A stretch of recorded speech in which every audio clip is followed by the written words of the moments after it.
مفتی طارق مسعود کے بیانات کے لیے مفتی صاحب کے آفیشیل چینل مفتی طارق مسعود سپیچز کو سبسکرائب کریں۔ دیکھو نبی صلی اللہ علیہ وسلم نے فرمایا جس کو غصہ آیا اللہ کی خاطر غصے کے کڑوے گھونٹ کو اس نے نگل لیا، اللہ کی خاطر۔ بعض دفعہ غصہ جاری کرنا لازمی ہے، بعض دفعہ غصہ پینا لازمی ہے۔ باپ پہ غصہ آ رہا ہے تو جاری کرنا ہے یا پینا ہے؟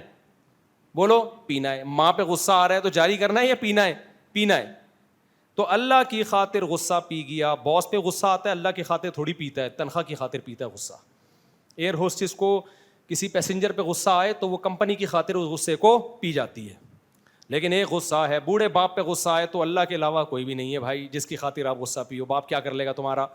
تو آپ نے اللہ کی خاطر غصہ پی لیا تو نبی صلی اللہ علیہ وسلم نے فرمایا اللہ اس کو قیامت کے دن تمام مخلوق کے سامنے لائے گا اور ساری حوریں اس کے سامنے رکھ دے گا اور کہے گا یزوجہ من الحور العین ما یشاء، جس پہ ہاتھ رکھے گا وہ تیری ہوئی۔ اب آپ سوچو حسینائیں آپ کے سامنے کھڑی ہوئی ہوں بہت ساری اور کہ جو سب سے اچھی لگ رہی ہے وہ تیری بیوی بن گئی، سن کے بے ہوش ہونے کا دل چاہ رہا ہے کہ نہیں چاہ رہا؟ ابھی ایسا ہوا نہیں ہے، نہ دنیا میں ہوگا، بلکہ دنیا میں تو زیادہ تر یہ ہوتا ہے جو لگ رہی ہوتی ہے وہ ملتی نہیں ہے۔ لوگوں کی یہ شکایتیں، دل کے ارماں آنسو میں بہ رہے ہیں، ان کے بچے ہم کو ماموں کہہ رہے ہیں، ٹھیک ہے نا؟ دنیا میں تو یہی چل رہا ہے، مارکیٹ میں جو چل رہا ہے۔ آخرت میں اللہ کیا کریں گے بھائی؟ جس نے غصے کے کڑوے گھونٹ کو اللہ کی خاطر برداشت کیا، اللہ کہیں گے جو اچھی لگ رہی ہے وہ کس کی؟ یزوجہ، اس سے میں تیرا نکاح کرا دوں گا۔ جنت میں بھی دیکھو گرل فرینڈ نہیں ہے، بھنگی چماروں والا سیٹ اپ جنت میں، وہاں بھی بیوی بنائیں گے اللہ۔ یہ نہیں کہیں گے کہ اتنی ساری حوریں جو تجھے سمجھ میں آ رہی ہے اس کو چل ہوٹل پہ ڈیٹ مارنے چلا جا اس کے ساتھ، یہ نہیں کہیں گے، بنے گی وہاں بھی بیوی ہی، نکاح ہوگا، یزوجہ، نکاح پڑھائے گا اللہ تعالیٰ، کیونکہ اللہ کو یہ بھنگی چماروں والا سیٹ اپ، جو گرل فرینڈ بوائے فرینڈ والا سیٹ اپ ہے، یہ جہنم میں ہوں گے، جنت میں ہوں گے ہی نہیں ہے۔ تو نکاح پسند ہے اللہ کو، دوستیاں پسند نہیں ہیں۔ تو اب سوال پیدا ہوتا ہے بھائی غصے کے کڑوے گھونٹ پہ حور کیوں دی جا رہی ہے؟ اس کا جواب یہی ہے کہ مرد کے لیے طاقت کے باوجود غصہ جاری کر سکتا ہے، پھر بھی غصے کو برداشت کرنا مرد کے لیے سب سے مشکل کام ہے، کڑوا گھونٹ ہے یہ۔ اور مرد کو سب سے زیادہ اٹریکشن کس میں ہے؟ حسن پہ مرتا ہے سب سے زیادہ۔ تبھی بڑے بڑے اچھے اچھے لوگ یہاں کے کیا ہو جاتے ہیں؟ ناکام۔ دیکھا ہے ہم نے، عورت کے فتنے میں آ کے بڑے بڑے لوگوں کی پگڑیاں اچھل گئی ہیں، بہت بڑے بڑے لوگ زمین پہ ذلیل ہو گئے ہیں۔ دنیا میں سب سے پہلا قتل اس چکر میں ہوا ہے۔ نوجوان کہتے ہیں نا بد نظری نہیں چھوٹتی، بھائی حسن پرستی نہیں چھوٹتی۔ تو مرد کے لیے سب سے اٹریکٹیو کیا چیز ہے؟ عورت ہے، حسن پہ پاگل ہو جاتا ہے۔ تو اللہ نے کہا کہ جو، اور مرد کے لیے غصے کے وقت اپنے آپ کو برداشت کرنا بھی کیا ہے؟ کمزور پہ، حدیث کے الفاظ ہیں، غصہ جاری کر سکتا تھا پھر بھی نہیں کیا۔ باس پہ غصہ جاری کر نہیں سکتے، دوست پہ غصہ جاری کر نہیں سکتے، کیونکہ ایک پنچ لگایا آگے سے وہ بھی کیا لگائے گا؟ ایک پنچ۔ بات ہو رہی ہے جس کمزور پہ جاری کر سکتے ہو، اللہ کے لیے پی جاتے ہو، اس کو نہیں کرتے۔ وہاں کڑوا بہت مشکل ہوتا ہے اس کڑوے گھونٹ کو نگلنا۔ تو اللہ کہتا ہے تو نے مجھے یاد رکھا، تو نے وہ کام کیا جو تیری نیچر کے بالکل خلاف تھا، تو میں تجھے وہ دوں گا جو تیری نیچر کے بالکل مطابق ہے۔ سمجھتے ہو بات کو؟ تو مرد پھسل جاتا ہے عورت کے حسن کو دیکھ کے نا، بہت پاگل ہو جاتا ہے۔ تو اللہ نے کہا کہ اتنی بات تو حوریں وہ کتنی حسین ہوں گی، پھر ان میں اللہ پاکستانی کہے گا ساری دے دے۔ اللہ کہے گا ان میں سے جو، بھائی 70 تو سب کو تھوڑی 70 ملیں گی، 70 تو شہداء کے بارے میں آتا ہے حضرت، ہم جیسوں کو ایک آدھ بھی مل جائے نا اللہ کا شکر ادا کرے، ہو سکتا ہے اللہ میں بھی 70 دے دے۔ کیا خیال ہے بھائی؟ تو مانگنی تو اللہ سے اوپر کی جنت ہی چاہیے نا، لیکن 70 کا ہر ایک کے لیے نہیں ہے کہ ہر ایک کو 70 ملیں گی۔ تو میرے علم میں کوئی ایسی حدیث نہیں ہے، باقی اللہ کی رحمت ہے، 70 دے دے، 140 دے دے۔ میں تو کہہ رہا ہوں 250 300 ہو جائیں تو میرا خیال ہے زیادہ مناسب رہے گا۔ کیا خیال ہے؟ لیکن آپ کو ڈیزائن چینج کرنا پڑے گا۔ جی کیا کہہ رہے ہیں؟ بالکل ایسے ہی۔ اچھا خیر، تو وہ تو اللہ کی مرضی ہے, وہ تو شہداء کے لیے اللہ نے 70 حوریں رکھی ہیں جو بڑی قربانیاں دیتے ہیں, لیکن بہرحال اللہ ہم جیسے نالائقوں کو بھی دے دے تو بڑی بات ہے. لیکن اتنی بات ضرور ہے کہ ایک دفعہ غصے کا گھونٹ پی لیا اللہ کے لیے تو اللہ کہے گا اس کے سلے میں کم سے کم ایک حور تو تیری مرضی کی تجھے ملے گی. میرے بھائی پسند کی ایک بھی شادی ہو جائے نا پاگل ہو جاتا ہے آدمی, سمجھتے ہو؟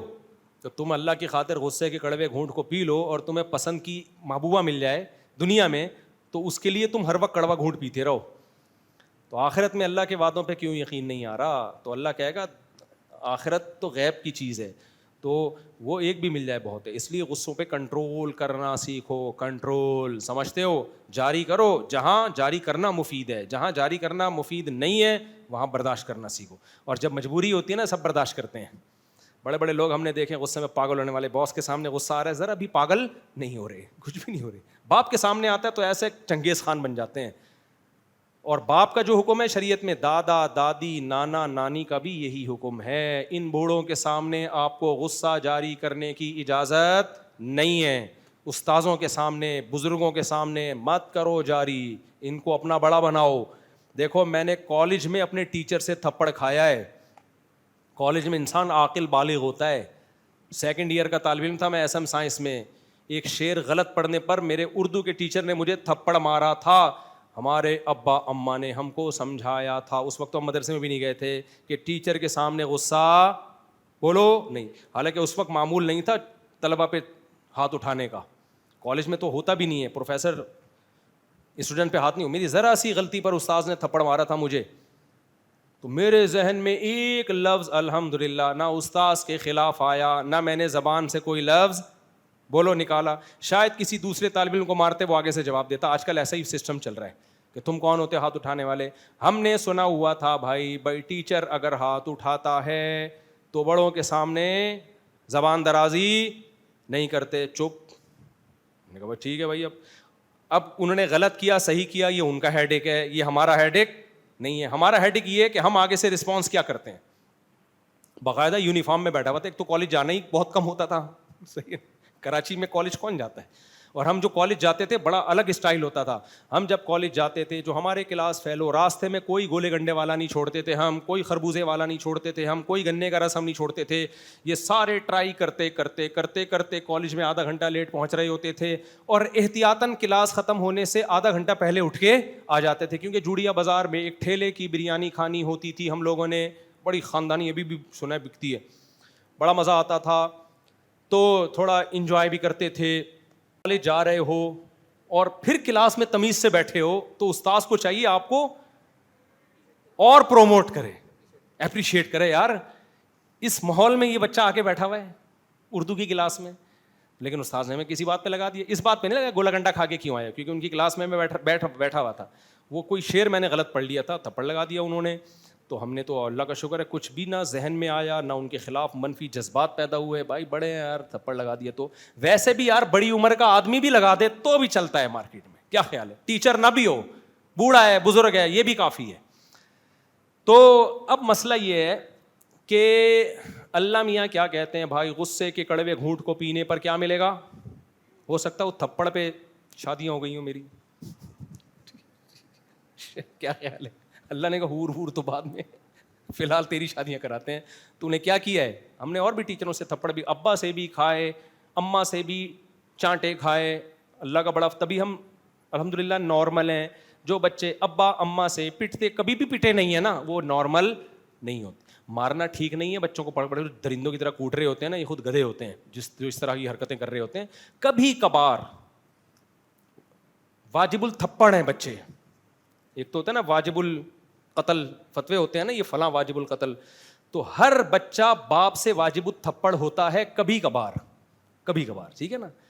کوئی غلطی کرے بلا وجہ نہ مار دے, تو اس سے بچے کے سافٹ ویئر کیا رہتے ہیں بھائی, اپ ڈیٹ, بالکل فٹ رہتا ہے, اس کا امیون سسٹم بھی ڈیولپ ہوتا رہتا ہے. ورنہ بالکل برگر کی طرح, چھوئی موئی کی طرح اس کو بنا دیا, کسی کام کا نہیں رہتا. شادی تو سوال ہی پیدا نہیں ہوتا کہ وہ اپنی ذمہ داری پہ کر سکے.